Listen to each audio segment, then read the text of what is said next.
Good morning. 139.8A is a new provision which is inserted in the Finance Bill 2022.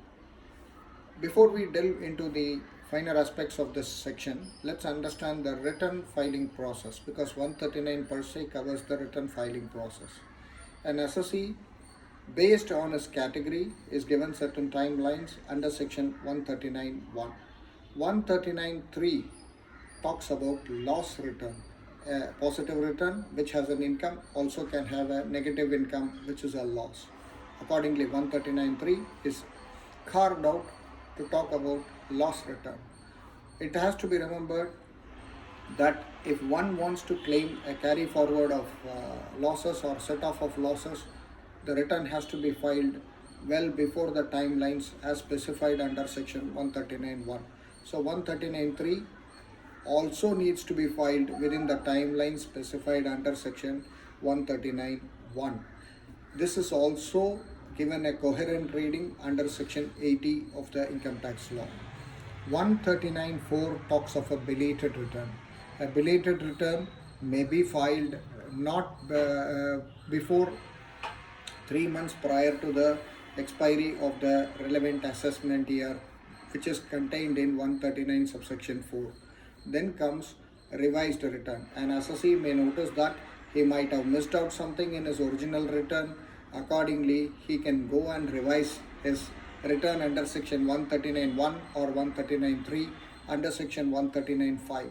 Now, 139.5 revision is available for a positive revision as well as a negative revision, meaning one can increase the profit or even decrease the profit, or increase a claim of refund or a decrease, or may end up paying additional taxes as well. Be that as it may. Now the time limit for 139.5 is before the end of the relevant assessment year according to the law. 139.8A is now brought into the statute, which is like a year-on-year voluntary disclosure of income scheme. This government believes in nudging the taxpayers to ensure compliance of the law. Accordingly, an assessee who has not filed a return under section 139.1 or has not filed a return under either a belated return under section 139.4 or has not revised a return under the 139.5 after the expiry of the time limit specified under 139.4 and 139.5, he may opt to file a return either without filing even 139.1 return. Now that time limit has been carved out in under section 139.8A to be 2 years, and there is a cost which is attached to filing this return under section 139.8A.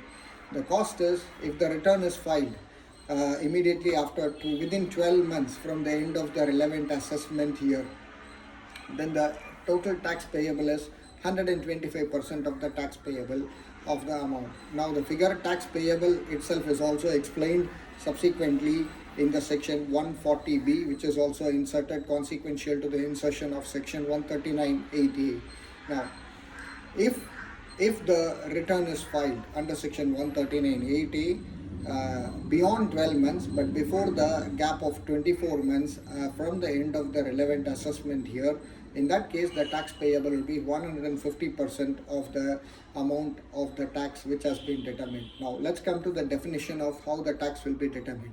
In case no return is filed and 139.8A happens to be the first return which is getting filed, then the tax is the total tax payable less the self-assessment tax if any, less any advance tax, less any TDS, less any tax credits, less any other TCS or any other abatements which are permitted under the law, and that plus the interest will be the calculated sum, which and 125% or 150% of that will become payable depending upon the 12-month window or the 12 to 24-month window. Now, if there was already a return filed or a revised return which was filed or a belated return which was filed, and 139.8A is being used as a second alternative or a second return or a third return which is planned to be filed subsequent to any of these three types of return, then in that case the tax payable will be the tax payable as arrived at the new provision minus the earlier tax that was paid, minus the tax credits, minus the TDS, minus the available credits under the law.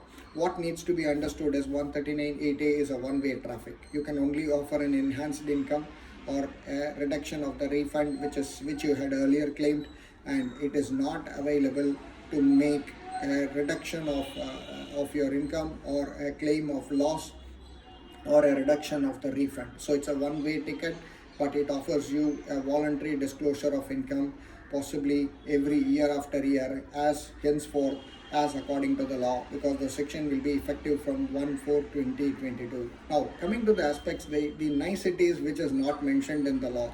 Section 80, like I said, allows one to carry forward and set off business losses or capital losses if the returns are filed within the due date, according to the due date as specified under section 139(1). Now, if a person doesn't file 139(1) at all, or he files a belated return, or he doesn't file the belated return at all, suppose he invokes 139.8a, then what happens to the carry forward and set off losses? Will that be available or not available? The law is silent as of now on this. It is better that the department comes out with a clarification on this front.